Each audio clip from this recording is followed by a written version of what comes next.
चलो तो बच्चों आज हम पढ़ेंगे घातांक के नियम। मैं बताया था कल कि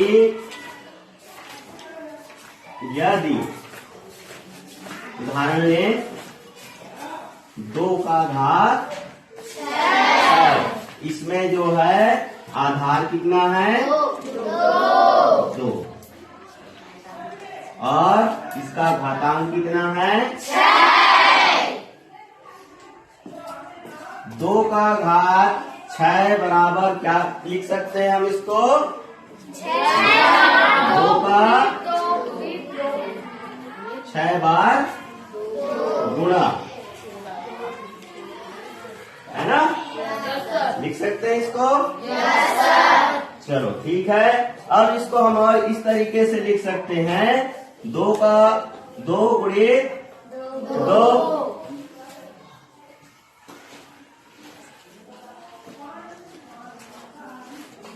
इसको अलग अलग समूह में लिख सकते हैं।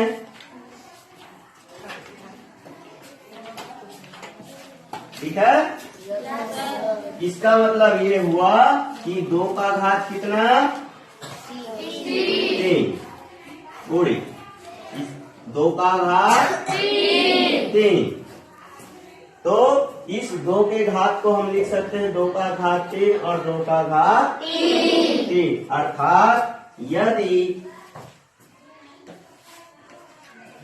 इसमें क्या समान है 2 मतलब आधार समान है ना? ठीक है, और घातांक 3। अब इस 3 और 3 को जोड़ दे तो कितना होता है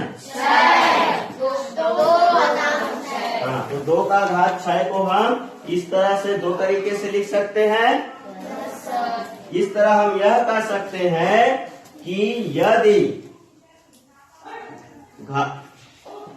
2 संख्याएं हैं उसका आधार क्या है समान है, और घात मतलब समान आधार वाली घातांकीय संख्याओं का यदि हम गुणा करें, है ना, तो आधार जो है वही रहता है और घातांक आपस में जुड़ जाता है।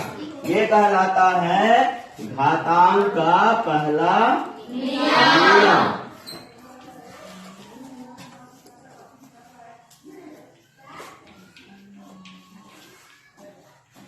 इसको हम इस तरीके से लिख सकते हैं, यदि a का घात m a का घात n दोनों का आधार समान है तो घातांक आपस में जुड़ जाएगा, और इसको हम लिखेंगे a का घात m धन n।